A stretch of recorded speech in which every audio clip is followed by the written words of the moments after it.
السلام عليكم طلاب ثالثة ثانوي، يا رب تكونوا بخير. معادنا النهاردة إن شاء الله مع النموذج ال15 من نماذج حصص مصر. تعالوا نبدأ مع بعض على طول في الحل. Question number 1. The patients base from the severe side effects of the treatment, but there is no other way. المريض مش عارف ايه من الآثار السلبية أو الجانبية للعلاج، يبقى أكيد بيعاني، ويعاني يعني سافر. البيشنت هنا singular فهختار suffers from، يعاني من. Number 2. Many of the people of the village have to space all the furniture that was damaged in the flood. العديد من الناس اللي كانوا عايشين في الفيلج في القرية مضطرين يعملوا ايه للفرنتشر، للأثاث بتاعهم أو العفش بتاع البيت، علشان هو اتدمر في الفيضان. أكيد لازم يستبدلوه. يستبدل يعني replace. تمام. Question number 3. A lot of the viewers were spaced by what had happened at the train accident. العديد من المشاهدين حصل لهم ايه بسبب اللي شافوه من حادثة القطار. أكيد كانوا مين في دول؟ مرعوبين يعني horrified. The second, number 4. Unluckily, the poor harvest spaced the prices of rice to rise greatly.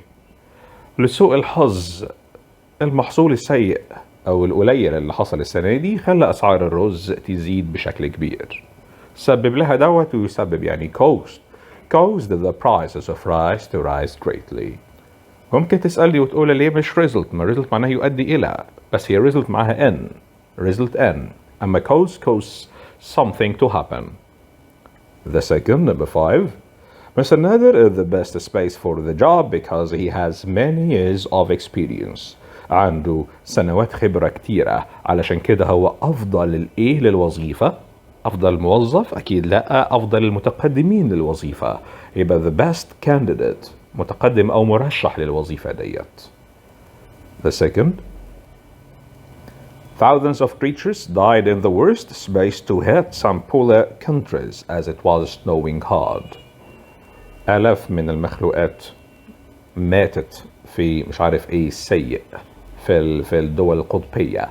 بيكلمك هنا على snowing وكوارث الطبيعية الموجودة في الطقس. مين في دول مناسب لسنوينج؟ برافو عليك يا مستر. blizzard معناها عاصفة ثلجية. طبعا جيل رياح شديدة، وداونبور انهمار المطر بشكل غزير، وفولكانو البركان وانت عارفه. The second, number 7. My brother works in the financial space in a multinational company that produces mobile phones. بيشتغل في قسم الفاينانشال، قسم المالية أو قسم الحسابات، وقسم يعني department. طبعا ستيشن محطة، workshop ورشة، وappartment يعني وحدة سكنية أو بيت يعني شقة يعني. Then number 8. Scientists insist that space will bring a lot of benefits to man's future. بيصر العلماء ان مش عارف ايه الفضاء هيجلب للبشرية منافع كتيرة. اكيد استكشاف الفضاء، واستكشاف يعني exploration. الاولى exploitation معناها استغلال، جاي من كلمة exploit يستغل، وinventiveness معناها الابداع creativity يعني، وinvention هو اختراع. The second, number 9. سامح space be home by 8. That's a family rule. دي قاعدة عائلية عندهم، قاعدة يعني external obligation، يعني external order غصب عنه لازم يعملها، ده قانون بالنسبة لهم. تبقى have or has to. بما اني سامح singular فهنختار has to. Number 10. While the little pupil space for his school bus, it started to rain. لما التلميذ الصغير the little pupil كان مستني الباص، الدنيا بدأت تمطر. أخدت أنت في في اليونت الأولاني كل أنواع الباست تنسز، كان من ضمنهم الباست continuous اللي بيجي مع while. ده long action في الباست، يبقى while the little pupil was waiting. Number 11. How many times space to you since he traveled abroad. في يونت 2 أنت درست present perfect وأخدت 2 rules للسنس. since كان بيجي قبلها present perfect هنا، وبيجي بعدها past simple اهو جاب لك traveled، يبقى هات لي قبلها present perfect بعد اذنك. present perfect يعني has or have plus ال PP، عشان كده اخترنا has he written. ده بالنسبة للرول الأولانية لسنس. كان في رول تانية لسنس لو حد فاكرها، its duration since past simple. Its duration since past simple. It's وراها time. It's 2 years since I saw you. بعدها past simple. يعني في كل الأحوال since هتلاقي بعدها verb واحد في الباست. الرولة الأولانية I haven't seen you since we were at school. Present perfect since past simple. الرولة الثانية It's 5 years since I saw you. أو it has been 5 years since I saw you. Its duration since past simple. Then the second sentence, number 12. We had to go to another shop because the shop didn't have a space we wanted. اضطرينا نروح عند محل تاني أو سوبر ماركت تاني لأن المحل اللي رحنا له ما كانش فيه اللي احنا عايزينه. Didn't have أيوة what we wanted. سؤال لحضرتك لو كان في هنا كلمة all didn't have all أو any أو some أو أي كلمة بتعبر عن number كنت هتختار مين؟ فعلا يا مستر كنا نختار that. قلنا بنختار that مع أي كلمة بتعبر عن النمبر مش what خالص. I understand what you said لكن بقول I understand all that you said مش all what you said. مع all و any و some و none كل الكلمات اللي بتعبر عن النمبر بنختار معاها that مش what. The second. Khalid has read a lot of novels this month. He enjoyed the space of them. بيكلمك عن a lot of novels كتيرة. معنى كده هماش اتنين بس عشان كده لا هختار لا either ولا neither ولا حتى both. هختار all of them عشان هما كتير مش اتنين. Then 14. It was a space interesting film that I decided to complete it till the end. كان فيلم مثير جدا وممتع لدرجة ان انا قررت اكمله للاخر. هو اداك هنا that فسهلها لك وعرفت انك هتختار لا so لا such. بص على قبلها بقى في adjective وبعدها noun. مين اللي كانت بتاخد noun يا مستر؟ such يا مستر. تمام بالظبط. يبقى كده اختار such مش so. يا ترى اختار such a ولا such an؟ بص على interesting اولها vowel sound عشان كده هختار such an.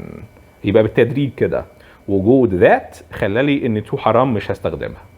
وجود الناون في كلمة فيلم خلالي ان so ما تنفعش لان so بتيجي وراها adjective او adverb بس من غير noun. interesting أولها vowel sound خلاني أختار an مش a. such an interesting film. بكل منطق بقدر أحل واستبعد الإجابات. Then 15. My father wants space by someone when he fixes the door. لما كان بابايا بيصلح الباب كان عايز إيه؟ كان محتاج مساعدة. كان عايز يساعد ولا كان عايز يتساعد؟ كان عايز passive واتفقنا مع بعض أكتر من مرة إن الباسيف verb to be plus ال PP. فلما هختار هنا مين؟ My father wants to be helped. كان عايز يتساعد. wants to be helped. Then our neighbors said that they space a party the following week. The following week. The following week كان أصلها إيه؟ ده statement خلي بالك. في reported speech وحولناها كان أصلها tomorrow. يعني أصل الكلام كان well وحولنا well البوست منها والبوست من well إيه؟ برافو يا مستر will have. طبعا have هنا هو المين verb هو الverb الأساسي الموجود عندنا. They will have a party the following week. The second. مدينا مسج هنقراها مع بعض ونبدأ نحلها. History is the experience of mankind. التاريخ هو تجارب البشرية. More exactly, history is the memory of the past experience as it has been preserved largely in written records. دوننا فيها كل تاريخ البشر في مدونات written records. Traditionally, history has focused on the actions of governments, the leaders, and the conflicts among them. للأسف تقليديا التاريخ كان بيركز بس على الحكومات والدول رؤساء الدول وقيادتها والصراعات اللي ما بينها. In other words, political and diplomatic history كان تاريخ دبلوماسي وسياسي بيهتم بالدبلوماسية والسياسة أكثر. In the last 100 years, the scope of historical interest has broadened to include the history of ideas and the patterns and trends in economic and social life that characterize or influence society as a whole. في 100 سنة الأخيرة بدأ التاريخ يبقى يدرس البشر على نطاق أوسع، يدرسهم اقتصاديا واجتماعيا وكل الصفات الملائمة للمجتمع البشري. The study of history has been regarded either as a branch of the humanities or as a social science. Actually, And this method, as well as in subject matter, it belongs to both of these branches of learning. As a social science, بدأ ندرس التاريخ كعلوم اجتماعية. History deals with all the various fields of human experience that are treated separately in political science, sociology, anthropology, and economics. كدراسة اجتماعية للتاريخ كان لازم التاريخ نربطه بدراسة سوسيولوجي علم الاجتماع وانثروبولوجي علم الإنسان علم دراسة الإنسان وأعراقه economics وعلم الاقتصاد كمان. History is the subject to the standard of social science as an attempt to establish objective truth about man and society. لازم نأسس نوع من objective truth حقيقة محايدة ما بين الإنسان علاقة الإنسان بمجتمعه. At the same time, the historian's work of structure and interpretation requires some imagination which makes it nearer to the art. في نفس الوقت المؤرخ لازم يدخل برضه بتفسيراته مش مجرد ينقل الأحداث بيفسرها هو برضه عن طريق حتى خيال imagination اللي بيخليها أقرب للأدب شوية منه للحقائق التاريخية. الباسج جميلة بصراحة جميلة مش كفوكا الفوكا فيها سهل بس عميقة في تفكيرها شوية دراسة أدبية شوية للتاريخ. A historical narrative is a form of literature والقصص التاريخي نوع من الأدب. Furthermore, much of the content of the historical study has to do with man's experience in intellectual and culture fields. وحتى الدراسة التاريخية للإنسان بتشمل دراسة الانتلكتشوال الدراسة العقلية ليه أو الفكرية ليه والثقافية كذلك. History is subdivided geographically by countries, and the subjects it deals with are also divided into the political, diplomatic, economic, and cultural aspects of human experience. وحتى التاريخ برضو له علاقة وثيقة جدا بالتقسيم الجغرافي للدول. Biography is a branch of history that focuses on the life of great historical figures. بدأ يكلمك على البايوغرافي اللي هو السيرة الذاتية وقد إيه هي بتدرس شخص واحد على مدار حياته. Histories of religion, science, and philosophy are all types of historical studies. وبيختم لك بدراسة الأديان والعلوم والفلسفة وكل أنواع الدراسات التاريخية كجزء من التاريخ.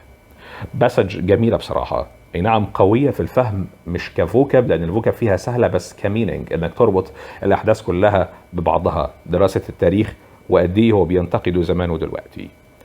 بيديك اختيارات بيقول لك history is the study of التاريخ هو دراسة لمين personal events social science diplomacy the great past experience of mankind اكيد الاخيرة هو ذكرها لك عندك في اول باسج اصلا. The second The historical narrative is a form of literature. Historical narrative القصص التاريخي means that the historian merely copies events بينقل الأحداث بس المؤرخ. Historian is not objective ما هواش objective ما هواش محايد أو معنى أصح يعني مش مدخل شخصيات في الحوار مش مشخصن الحوار نفسه. The historian analyzes and interprets events with imagination فعلا هو دوت قاله فوق. It's not real أو it's unreal طبعا لأ هو قالك إنه هو بيتدخل بخياله شوية أحيانا للتفسير. interpret معناه يفسر شيء أو يترجم حاجة. Then the second يقول لك according to the passage بناء على اللي قاله فوق what did history traditionally concentrate on. traditionally لو طلعنا فوق عندك من الأول traditionally بيكلمك على دراسته للحكومات والسياسة. political and diplomatic subjects أيوة فعلا the history of ideas لأ geography لأ و religion لأ. traditionally زي ما هو قال فوق traditionally حرفيا كان بيهتم بالسياسة. The second one of the following sentence isn't true about history. History is interested in man and society. لا فعلا صح. History is interested in the number of cities in each country. بيهتم بعدد الدول في كل بعدد المدن في كل دولة. طبعا لا ما فيش حد قال الكلام ده فوق. History deals with man's experience and intellectual موجودة. History deals with politics and international relationship موجودة. عشان كده اخترنا number 2. The synonym of the word influence in the first paragraph. كلمة influence معناها ايه؟ احنا عارفينها طبعا. influence معناها يأثر أو تأثير، عشان كده اختار مين؟ affect، يؤثر كverb. خلصت الباسج، هنروح على الجزء اللي احنا بنحبه جدا في الترانسليشن، وتعالى نفكر مع بعض. يلا. بيقول لك في العربي: لقد أصبح الاهتمام بالتعليم والعلوم من أهم الأهداف التي تسعى لتحقيقها جمهورية مصر العربية. Giving due careful to education and science has become one of the most important aims that Arab Republic of Egypt achieves. يا ترى achieves ولا tries to achieve؟ هي تسعى لتحقيقها، يعني لسه ما حققتهاش، عشان كده الأولى مش معانا.